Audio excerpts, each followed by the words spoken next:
There was evening and there was morning. Evening and morning. Evening and morning, day after day. God's own word spoken into silence, given into chaos, and order was found. Life was created.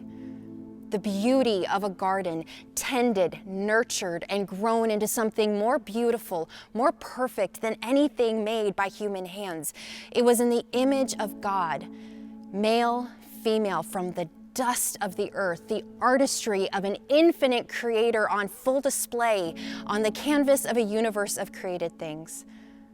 Man and woman, woman and man, designed and led to care, to tend, to nurture a garden of incomparable beauty, to obey, in a garden teeming with life and joy and love, a garden with two more trees, one of life, one of death.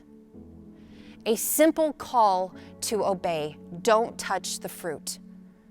A tree whose produce is burdened with the knowledge of good and evil, don't touch the fruit.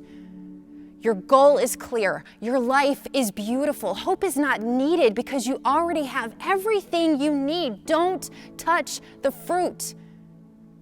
A tree of death, placed out of love because it allows a decision.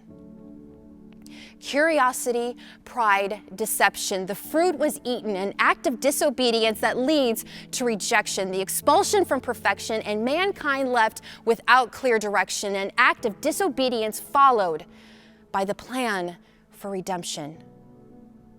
A perfect garden closed off. Years go by, generation upon generation, the whispering hope of a Savior threaded throughout the stories told by those before. Remnant and rebellion, our hope held on by that seemingly unraveling thread, and God's own word was spoken into silence, given unto chaos, and the Prince of Peace was found. Traditions were overturned and expectations broken down. The God-man Jesus, that conquering servant, tasked with introducing a kingdom that is different, and that difference was not understood. And we find a king in the beauty of a garden, tended, nurtured, and grown into something as perfect as anything made by human hands. Our God praying in Gethsemane. We saw the fullness of God on full display within the humanity of earth, the awe of divinity shaped by the hands of the Creator, a God born to die. Our King born, led to care, to tend, and to finish a recreation story of incomparable beauty, to obey, in a garden teeming with life and sorrow and love. A choice in a garden to go to one more tree, one of life.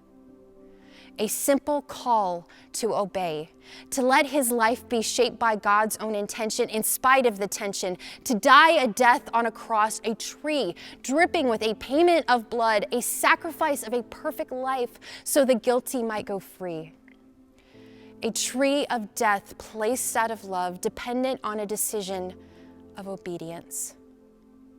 Pain, tears, and desperation, the cries of a man asking for a burden to be lifted, that in that evening there was deep mourning, and that simple acceptance of the price of love. The expulsion of sin, shame, and rejection, and creation finally has restoration. An act of obedience followed by the plan for redemption.